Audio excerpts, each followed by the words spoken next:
Hi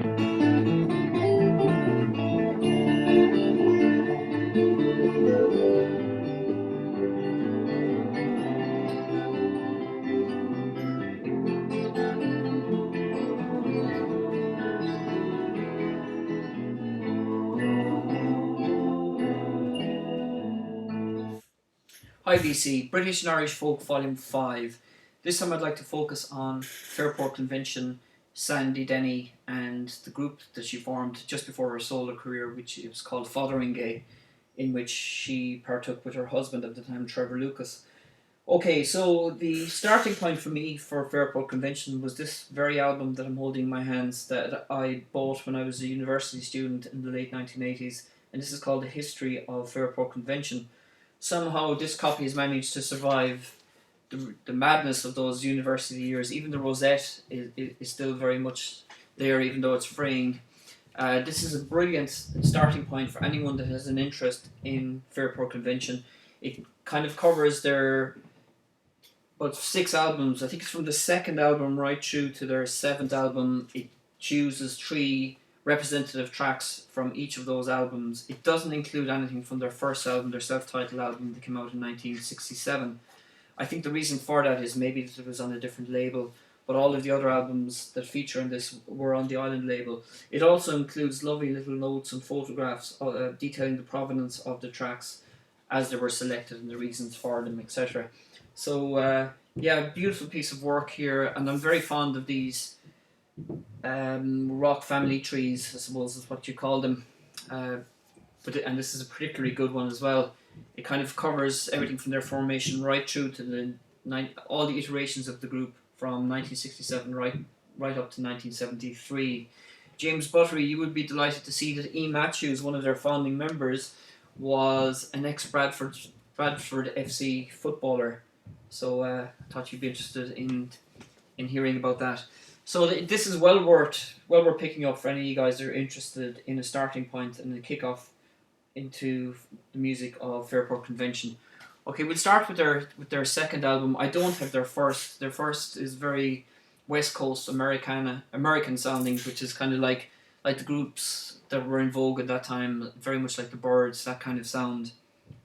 So not something that I'm seriously into. But I'm extremely into their second album, which I consider to be their greatest effort. Now, I know that practically every Fairport Convention fan would disagree with me. They would have either the following albums, Full House, Unhalfbricking, and Liege and Lief, would probably be higher in their affections. But this is the one for me. This is the one that I've lived with for the past 20 years, and it's the one that I love the most.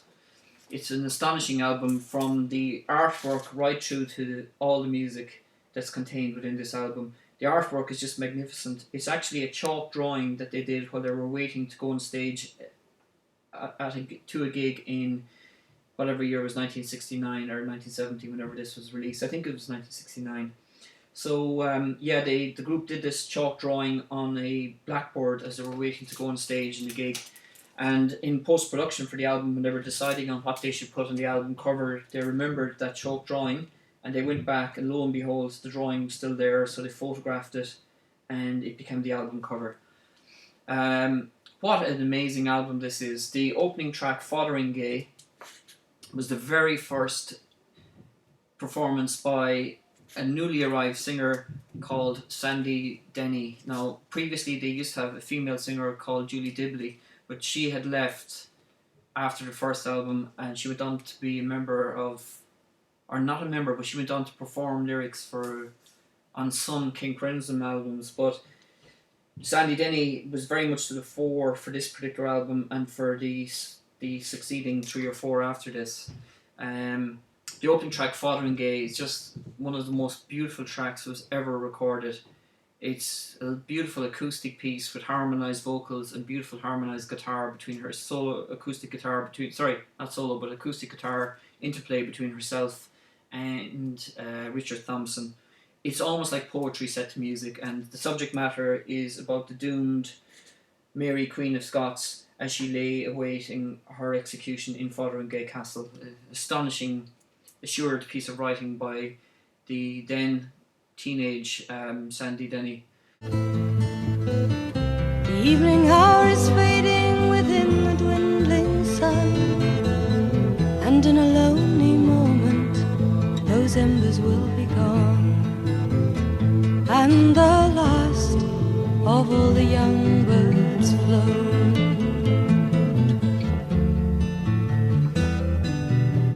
The next track, Mr. Lacey, is a whimsical, almost bluesy piece with oddball mechanized robot sounds. Mr. Lacey, it refers to, the titular title there refers to Mr. Lacey, who was kind of a mad scientist in the UK at that time. But it's a really kind of throwaway bluesy number, but somehow it just fits right next to the very austere Fotheringay. It just follows quite fine, you know. I don't see anything wrong with that track at all. The track even features the robots at the end of the track, and of course is full of double entendres, wanting to play with loving machines and love handles and all that kind of stuff. Track 3, Book Song, is just a phenomenal piece of work as well. It's sung by E. Matthews. The Lord is in This Place is a gospel number recorded in a church. You can even hear coins dropping at the end of it. A lovely little piece altogether. No Man's Land is probably the only weak point in this album. And then closing out side 1 is just a beautiful version of the Dylan, what was then a Dylan bootleg, I'll Keep It With Mine. It's just phenomenal vocal performance and a phenomenal performance of the track by the band. He's weary, he's still stuck on the line.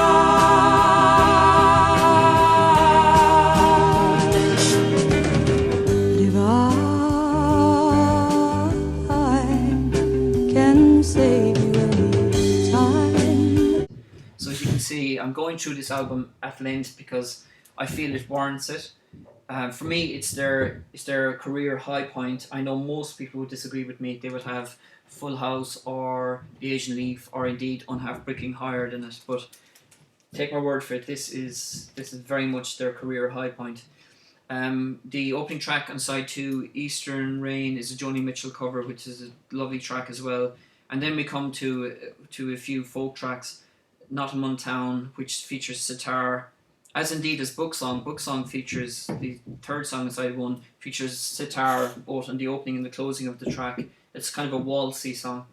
And then heading back in, Tale in Hard Time it's okay. It's just okay.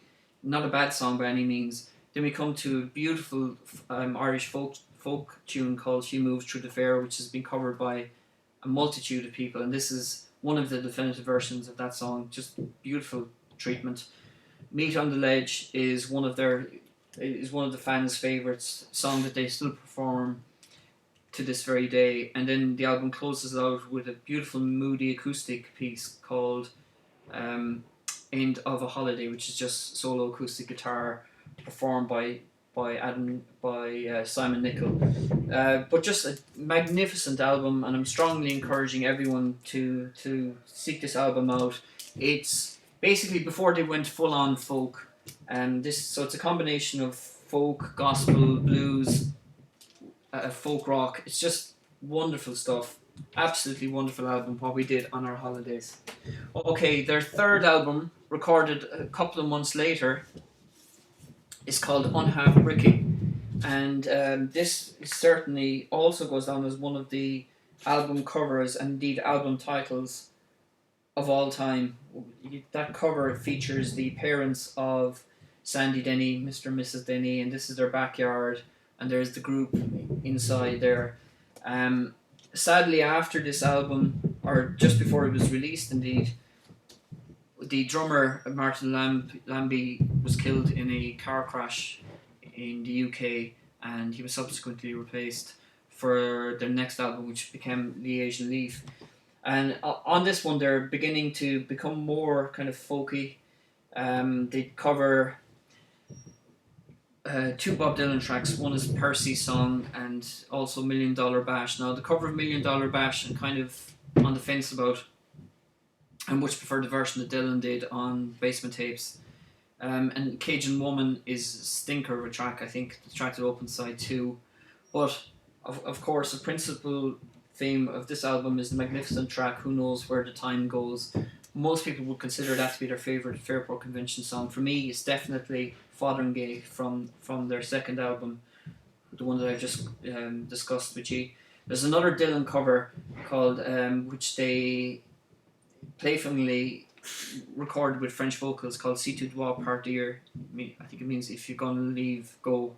Then there's a lovely number penned by Sandy Denny called Autopsy, and then there's a brilliant piece called A Sailor's Life, which is almost like progressive folk. And this album marks the appearance of David Swarbrick, who plays fiddle on that very track, and indeed plays mandolin and some other tracks as well. And it's just, he went on to define their sound from this album onwards. The opening track, Genesis Hall, penned by Richard Thompson, is extremely strong as well. So this is a very good album as well. I think it's just pipped by What We Did on Our Holidays. He's not here, for he's been drowned. We greatly fear. And that actual version of Unhalfbricking, I'm glad to say, is an original first issue on Pink Island. So I was very lucky to get that a while back at a fair here locally. And then we move on to what many people consider to be their greatest work, which is Liege and Lief. And this is a pink-rimmed island issue, and we're all very familiar with this one. This is recognised as their greatest moment. For me, that honour falls to What We Did on Our Holidays, and I'd have Unhalfbricking second. I'd have this one third. And interestingly, all three of them were released in the same year, 1969. So it's just a phenomenal run of form, really, for the band. This one features Matty Groves, which is one of their most famous tracks, but also Farewell, Farewell, which is their version of the old Scottish folk ballad Willie o' the Wainsbury, which I have discussed before. And actually, bear with me 1 second.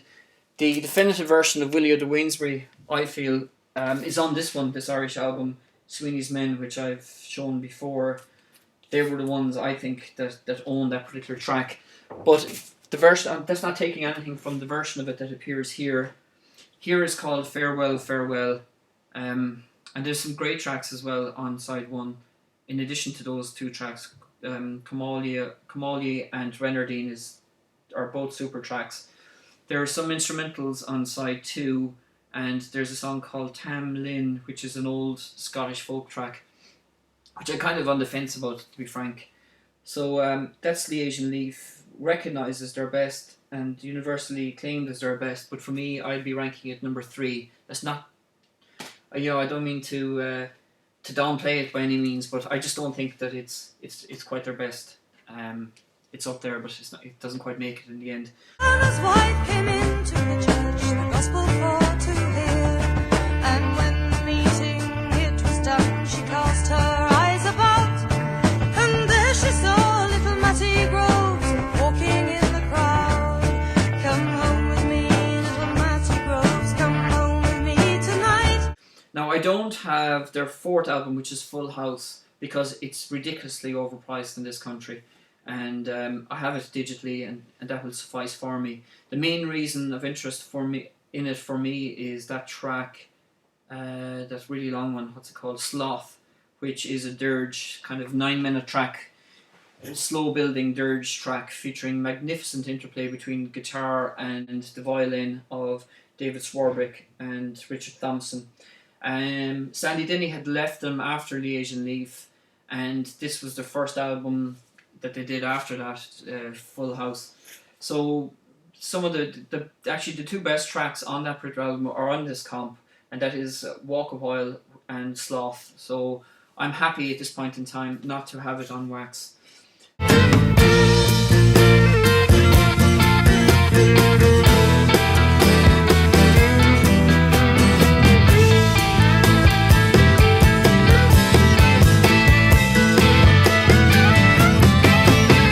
So I kind of lost interest in Fairport Convention after that. They did some other albums that became just a bit too much for me. When they lost Sandy Denny, I think they lost the interesting vocal work that she brought to bear. After Full House, they recorded an album called Angel Delight, and then Baba Combi Lee, which is like a folk opera. But I lost interest in them at that time. I discovered hip hop and I moved on to other things. But that doesn't end the Sandy Denny story, because after leaving the band after Liege and Lief, she formed with her then husband this group called Fotheringay that just recorded one album. Now, a couple of years ago, they released part 2 of this, obviously posthumously from Miss Denny's point of view, but this album she was recorded in tandem with her then husband Trevor Lucas and a number of other ex-folk musicians, and being true to form, she also found space on this album for a Dylan cover, and this one being Too Much of Nothing, which is also a basement tapes track. Obviously it was unreleased at that point in time, and there's a Gordon Lightfoot cover as well, The Way I Feel.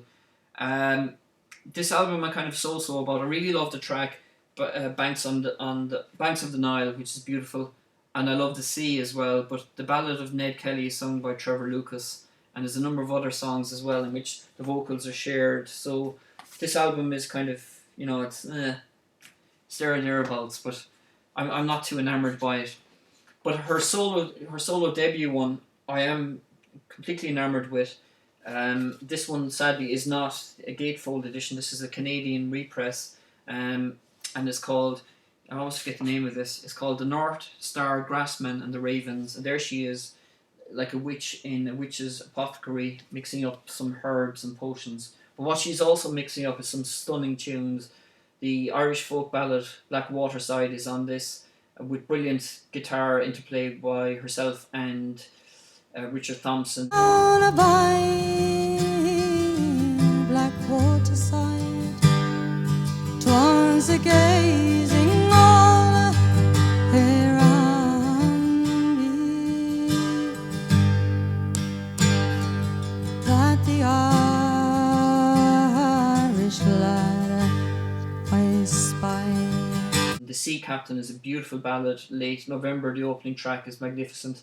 There's her anti-war ballad, John the Gun, is on this as well. Of course, there's time for another Dylan cover, and that one is Down in the Flood, which features also, I think, on the Basement tapes. Crash on the Levee is the subtitle for this. But there's another great track as well called Next Time Around, which is a beautiful track as well. And there's some outtakes on this that float around as well that are really good. So that's strongly recommended. That's Sandy Denny's debut, The North Star Grassman and the Ravens. Now her second album features this stunning flame-haired photography of her, and it's just simply titled Sandy. This is a reissue of this particular album.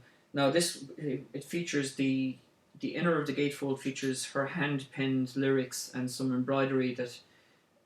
painted embroidery that she did. It's just really stunning stuff. Richard Thompson features in this one as well as David Swarbrick, who, as I alluded to, made his appearance on the third album, which was Unhalfbricking, the third album by Fairport Convention. This one I feel is overproduced. There's another Dylan cover version called Tomorrow is a Long Time, and really I believe the best version of that track is Elvis's one, funnily enough. He did just a stunning version of Tomorrow is a Long Time. But there are two great tracks on this one. The opening two tracks, actually, It Takes a Long Time and Sweet Rosemary, are beautiful tracks. Each of them must go to join the cruel flood.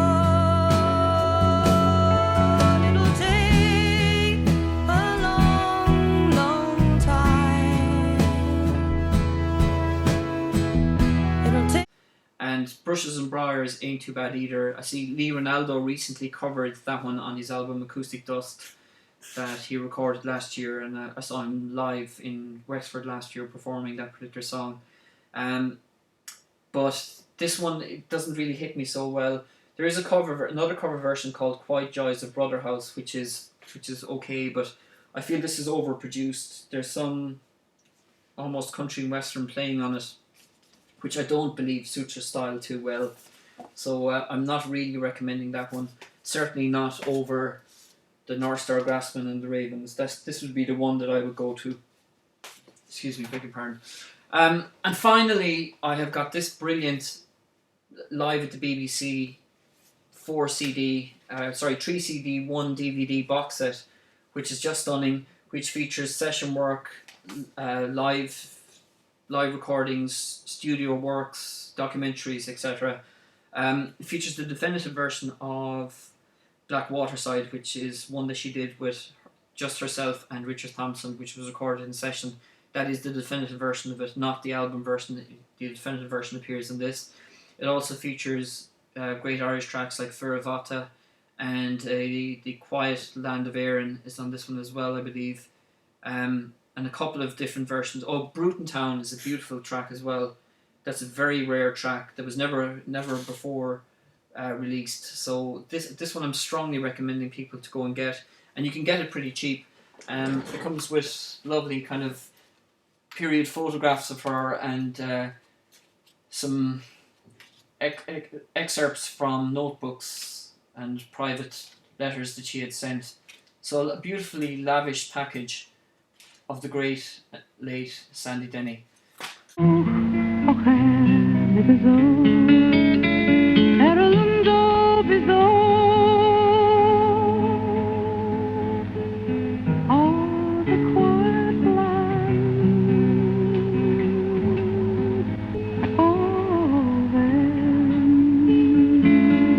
So I'm recommending everyone to kind of pick that one up, and also to pick up her solo debut. And certainly for anyone that's interested in Fairport Convention as a starting point, they will not go wrong with this particular comp. Aesthetically and musically certainly worth having, as indeed are the 3 wonderful albums that they released in 1969. Starting from back to front, that's Fairport Convention's Liege and Lief, which was released in December, I think, of that particular year. And if you're lucky, you'll be able to get a Pink Island version like me, of the Unhalfbricking one, which was released in the middle of 1969. And for me, their crowning achievement, right at the start of 1969, this superb album, What We Did on Our Holidays. So Fairport Convention, Sandy Denny and Fotheringay. Certainly she's one of the greatest vocalists from this part of the world, and certainly one of the greatest female vocalists of all time. And Fairport Convention, of course, went on to become the standard bearers for folk rock in this and in other parts of the world. So thanks for watching, VC, and please comment. Take care.